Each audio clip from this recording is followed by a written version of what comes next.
As the New River Valley winter stays cold and harsh, the homeless look for help from community organizations and willing community members. Our screenings for our programs are done at the local offices. So anybody that needs assistance for housing, if they've gotten behind on their rent, it's for people. The homeless intervention program is for people that have come up against some type of crisis that's beyond their control. Meaning they were paying their bills on time, everything was fine, and say their family member is dealing with an illness, a sickness, they become disabled.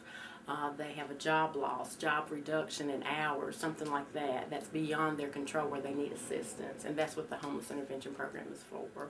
Well, currently we have over 100 people on our waiting list waiting for assistance, and the money can only go so far. So normally with the homeless intervention program, our funding is normally gone within 6 to 7 months into the year. So at least several months without any funding to help more people. They take them in priority, and folks with a 5-day pay or quit, that'd be the next in line, and then people who have housing or somewhere to go but are getting ready to be homeless, those are like the lowest priority. It's not an emergency service, as awful as that sounds. It's a program, but it's not an emergency service. So there's not a whole lot that can be done for single homeless people in our area. So that's sad, that's a sad reality, but it's the truth. A lot of the homeless depend on the community to assist them as far as churches, pastors, friends, things like that when it does become cold.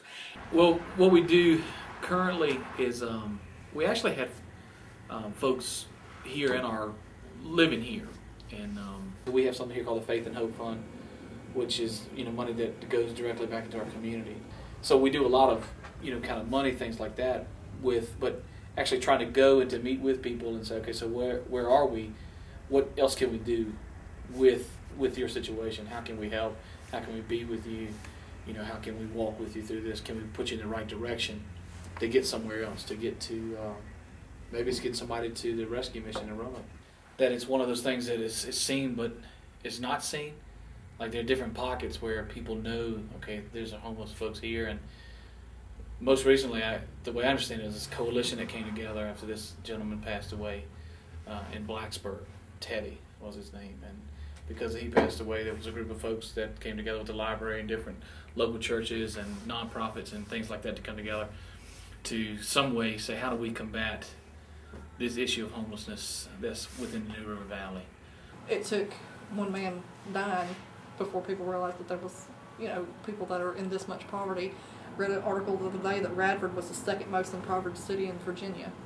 Now, I live in Radford, and I wouldn't think that there was that many homeless people, but these folks you see walking, carrying bags, you don't know if they're homeless or just going to the store. And people, government will say, well, we don't have a problem, but there is. Just because for every one homeless person we see, there's probably two that's never seen, so that never asked for help. So, we find that homeless people stay under underpasses, although as cliche as that may be. You'll find them, especially at intersections like here on Roanoke Street. Those are good places for homeless people because there's a bridge there. They can get up under the bridge, and then they can hitchhike anywhere on that interstate. So, and people do. They stay under bridges. So if they're lucky enough to have a car, they stay in cars and parking lots and things like that. So they're here, but they're hidden, and people ignore it. They put on blinders and say, we don't have a homeless problem. But until you've actually seen homelessness in your face, like we do, daily, then yeah, there is a problem. But because they do such a good job of hiding it, then we I feel like I'm personally struggling to know how to combat that.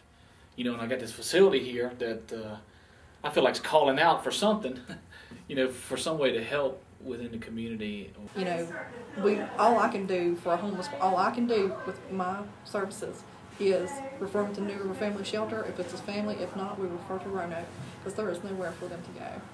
There's not a shelter. There's not, churches aren't always willing to let people come in and stay in their church. So, that's something that our community needs to look at.